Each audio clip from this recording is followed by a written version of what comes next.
Hi, everybody.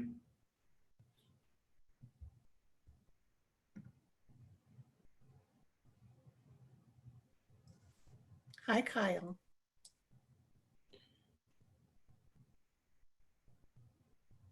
All right, well, it's 1 o'clock. Why don't we get started? Um, and as people join, that's fine. Jenny is here again today for our second installment of a town hall meeting. Um, we're trying to make sure that as we move through our response to COVID and as we move towards a fall semester, that people have a forum where, it's kind of an open forum where people can ask questions and seek clarification on anything that's of interest or pertains to our work. I can see from the list here that almost everybody is part of the advancement team, and I think we do make University Update part of our weekly meetings, but certainly happy to take this opportunity to address any topics as they come up. If you have any questions, you can send them directly to Jenny through the private chat function, or you can just ask a question. And with that, I think I'll just open it up to the floor to see what is on people's minds, and hopefully I can be of some help or service in this meeting. Thanks, Kyle. I just wanted to add that this is also being broadcast live on YouTube. We have implemented some security measures to ensure that we'll keep anybody who's not supposed to be in out. So after 10 minutes at 1:10, we'll be locking the meeting, but anybody can still view it on YouTube after that point if they end up being late. So please help me get the word out about that. You bet. Okay, thank you. And then we have a couple of questions to start with, Kyle. The first is, what can we do to further help with enrollment? Well, that's a great question. Well, the advancement team right now is reaching out directly to students, registered students, and we're making about 5,000 calls to let people know that we are starting for in-person classes on August 17th. And if there are any questions that students have, that we're here for them. I've made about maybe 40 calls, and most of the people I've made contact with are all gung-ho about coming back. The only questions I've had have been about academic schedule. So I thought that was pretty positive and encouraging. I know most of the people on this call are also reaching out. I think that's sort of the best thing we can be doing, is just being clear and consistent in our messaging. If we have any any interaction with external audiences like a foundation board or alumni association board, just being consistent with our messaging to them. Word of mouth is a powerful thing we don't control, so I think it's just important that we be clear and consistent in our communication with all of our stakeholders, that we are here to fulfill our mission. We are beginning classes on August 17th, and we are holding them in person insofar that it is consistent with state guidelines around safety, and that's what we're doing. Okay, thanks, Kyle. Next question. How do you recommend we keep morale up in ever-changing environments? Wow, that's a good question. I would say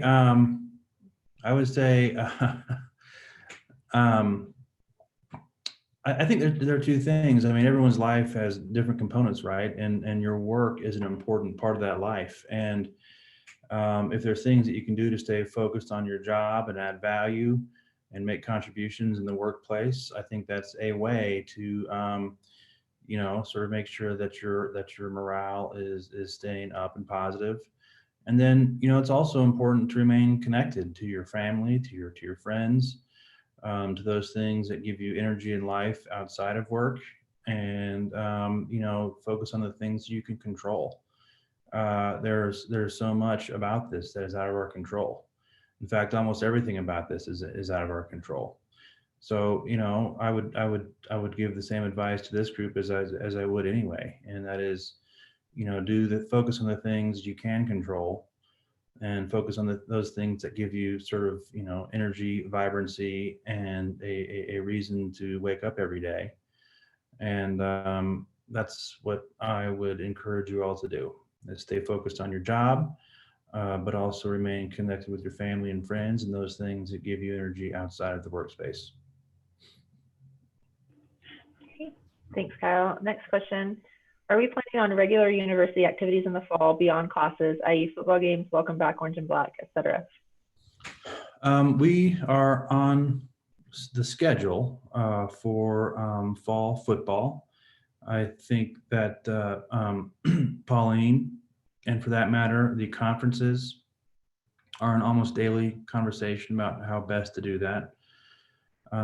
Different schools are taking slightly different approach. I know that ISU is planning on holding its games, but doing so in a way that is, consistent with safety measures recommended by the state of Idaho.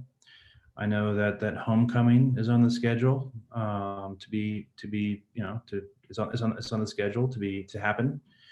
I think some summer activities like summer camps have been changed or canceled, but in the fall, I think we're all hopeful that those activities on the calendar proceed. And yeah, that's. Thanks, Kyle. Can you talk to us about face coverings and how we can feel empowered to keep ourselves safe? So two parts to that. One is that obviously the state has reached stage 4 in terms of its reopening plan, which triggers the Idaho State University stage 4, roaring back plan. I think, for this group, most of whom is part of the advancement team, it's a small team, and we are returning to where we were before the shelter in place. And that position is basically, if you feel more comfortable working from home at this time, that is perfectly 100% acceptable. If your preference is to return to the office, that is also acceptable. And while we're in the office, we'll be practicing, sort of safe space protocol, which is the distancing and that sort of thing. You all saw the video coming from Kevin last week, where face coverings will be part of our experience while returning to the workplace for the foreseeable future.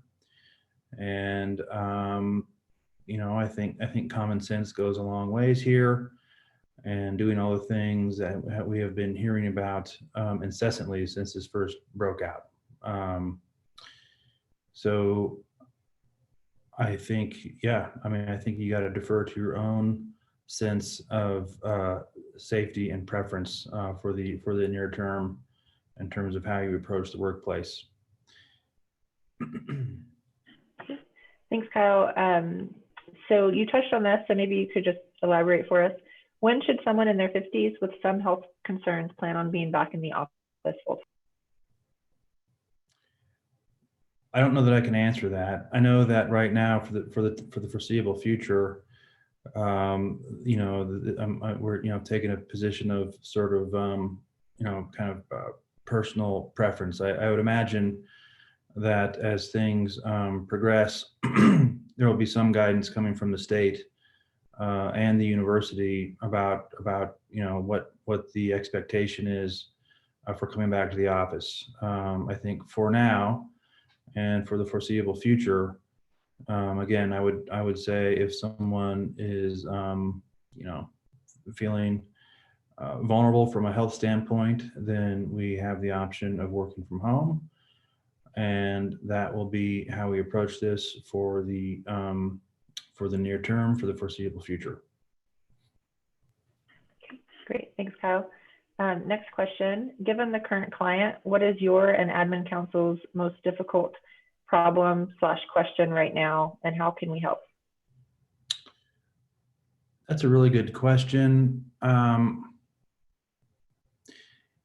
My view and I'm not sure if this is 100% shared, but my view is that it's critically important for all of us to remain focused on fulfilling a mission. We have a job to do. Idaho State has a mission to fulfill.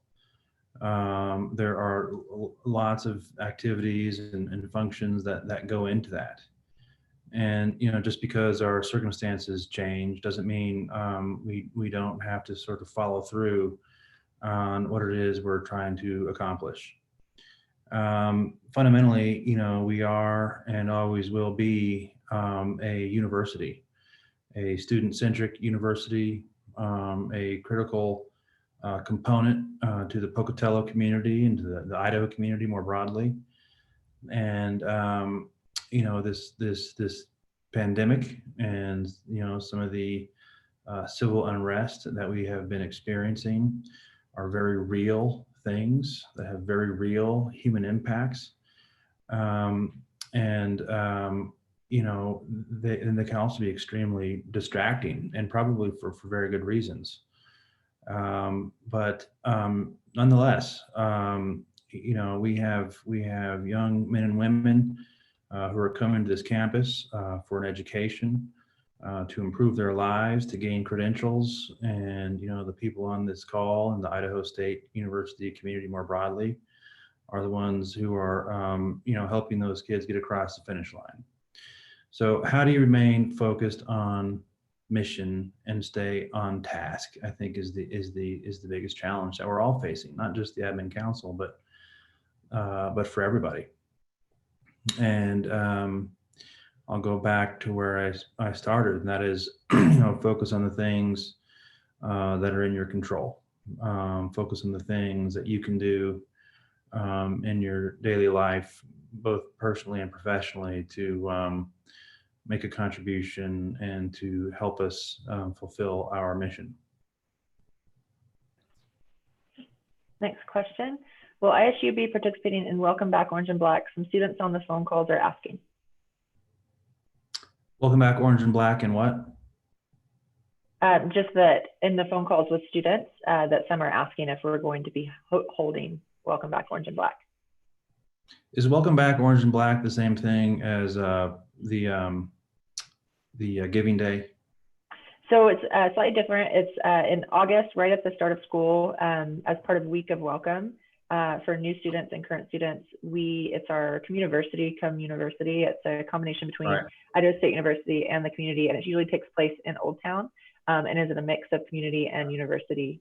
Yes. I don't know the answer to that. Jenny, you might know the answer to that, or Ryan.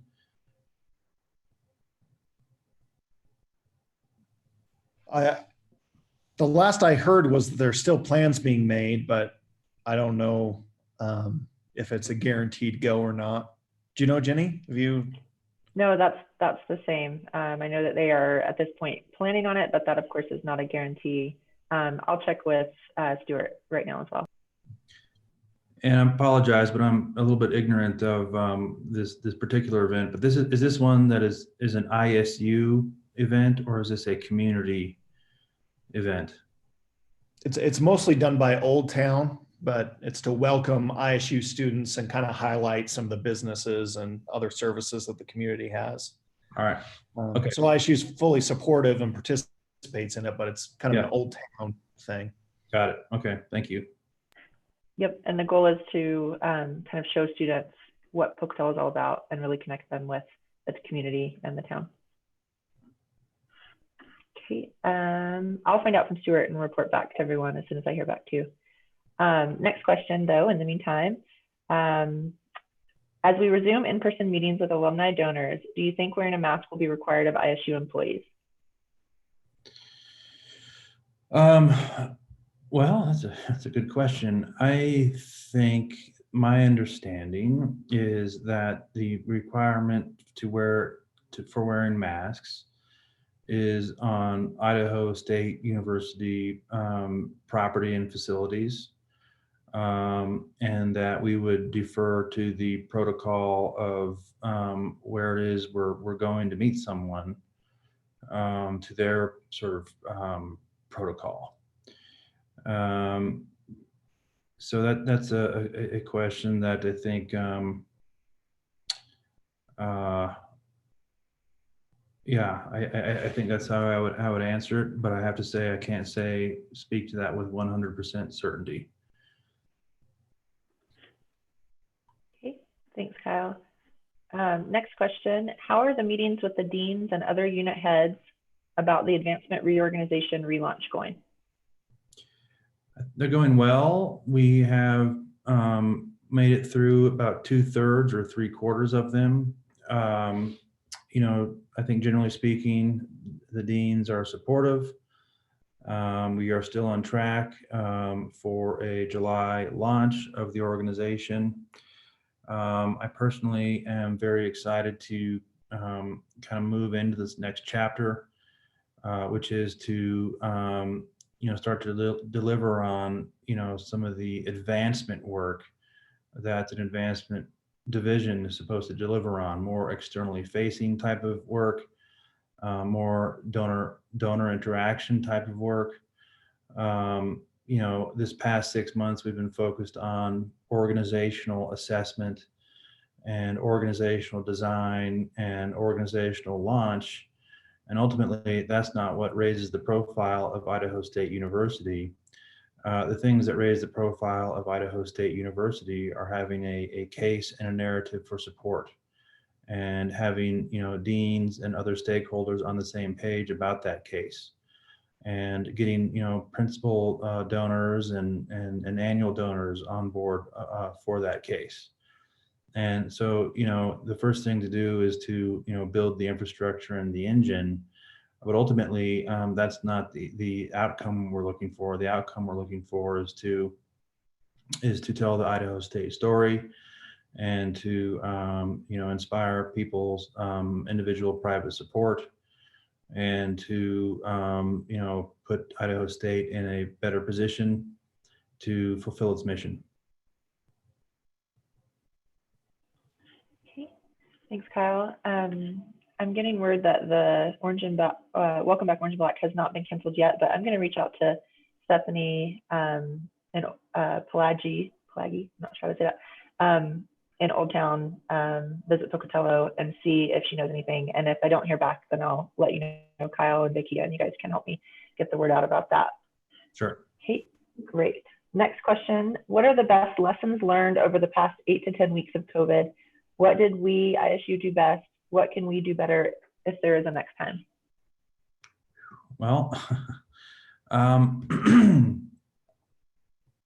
I have 2 comments about what we did very well. One is a real credit to our president, Kevin Satterlee. And I think throughout all of this, he has been very clear and consistent in his messaging about the mission fulfillment piece, and then more recently about our posture towards opening in the fall. And you know, I think this is a type of situation which can inspire lots of different opinions and lots of different approaches about where to go. And I think that's where leadership is really, really important. And Kevin has been clear, he has been consistent, and he has been, you know, he's been just really terrific in all of this to kind of be the North Star in terms of how Idaho State is responding to all of this. I would also say that Idaho State did a good job of pivoting to deliver coursework online. You know, of course, not all students or all faculty were thrilled with how that went, but the truth of the matter is, you know, you take a university that has been operating in one way forever, and then over the course of 2 weeks or however long it was, start to deliver all that online. I think getting that you know, ship off the dock and out into the sea is a big undertaking, and a great sort of testament to Idaho State and the people here. What could we do differently? Well, you know, I don't know. You know, we may have an opportunity. There's going to be more sort of choppy water coming up. I don't think there's any doubt about that. I mean, You know, there's the possibility of, you know, sort of enrollment that doesn't meet expectation. There's a possibility of a second wave of this COVID situation. There's all sorts of things that might happen. And again, I would appeal to your sort of you know, personal sense of responsibility to figure out how to operate in that environment and figure out ways to keep your eyes and ears open about, you know, what's priority, what's happening, how do I plug in, you know, where from my standpoint, where from my seat, can I add value, and you know, again, focus on those things that you can control. So I think Idaho State has done a fine job in this environment of uncertainty. And, you know, there, like I said, there may be more choppy water to come that we're going to have to work through. You know, we can all be grateful that we work for a stable employer, and that, you know, we work for an employer that is, you know, has a long serving, you know, mission to the state and to our local community. And, you know, we have a sort of a luxury, frankly, that many people who are in the same water don't have. You know, there's a lot of people out there who have been, you know, their businesses have been shutting down, and they, you know, they can't operate at all, and that sort of thing. So I think, you know, I just like to keep that in mind as we wake up every day and you know, help this university, you know, fulfill its mission, that we do have some buffer from some of the most dramatic effects of this pandemic and economic situation. So we have that to be thankful for. Thanks, Kyle. Next question. Does the increasing numbers of confirmed COVID cases in Bannock County and Southeast Idaho cause concern within administration and its plan to move on past phase 4? Well, of course, you know, I think that's been the worry all along, is that you have a situation that your public health infrastructure can't deal with. So, you know, but that's something that is obviously being monitored every single minute of every day. And, you know, there are, you know, I think a good thing is that, you know, we have a little bit more experience as a nation, as a world, and as a state than we had 3 months ago. And, you know, I'm not an epidemiologist or a public health expert, and, you know, but I'm not going to be the one who comes up with the, you know, the plan for how Idaho State responds to this. But we do have good people at our university who do fill those roles. And yeah, of course it's a worry. Of course it's a worry. But it's, you know, it's monitored every single day, and, you know, there are contingency plans and contingency sort of forums in which contingency decisions are made, and we are going to work through this uncertainty, and things will be fine.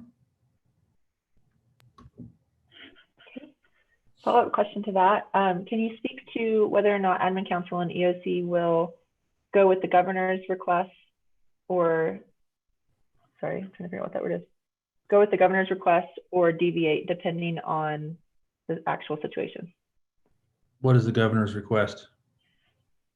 A version of this question came up in a previous town hall. I think this person can clarify if not, but I think it just means if the governor, so if cases explode and the governor doesn't pull back a phase, will the university fall in line with the governor, or will we go our own way?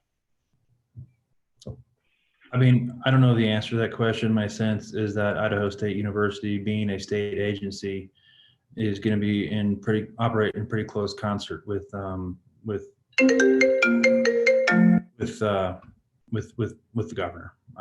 Yeah, I mean, it's a hypothetical situation that I'm not sure exactly how Idaho State would respond, but, you know, we've been pretty close lockstep with the State House throughout this whole ordeal, and I wouldn't expect that to really change. Next question, can you speak more directly to the advancement team of what we did well and what we could have improved on during this challenge? Well,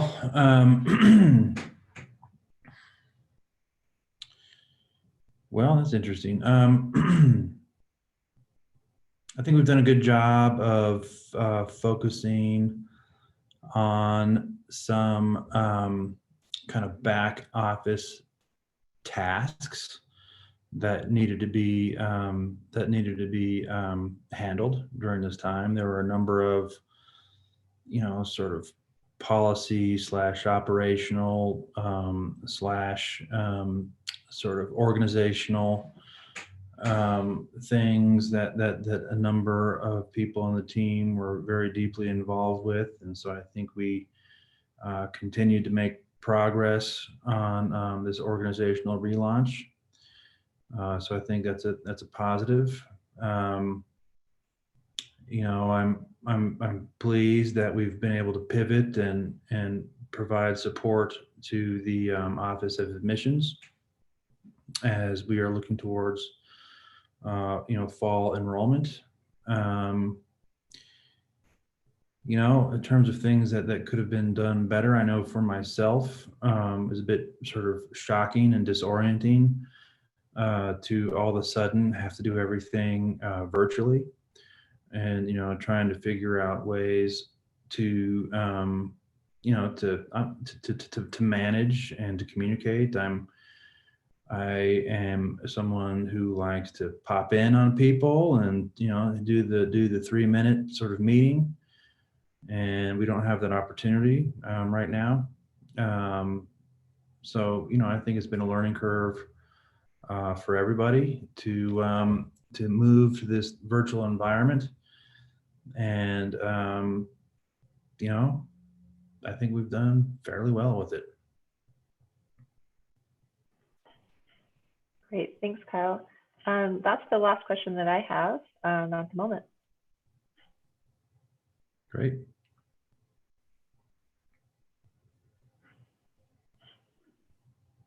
Okay. I think that might be it, Kyle. Thank you so much. I'll turn it over to you for the conclusion. Appreciate you all taking the time to participate in today's town hall, and I look forward to a time where we are returning to the office and restoring some of the important sort of community aspects of a university. And in the meantime, if there's anything that I can do to help with your experience working from home, please let me know, and I will look forward to our next conversation. Thank you very much. Thank you, Jenny. Thanks, Kyle. See you, everybody.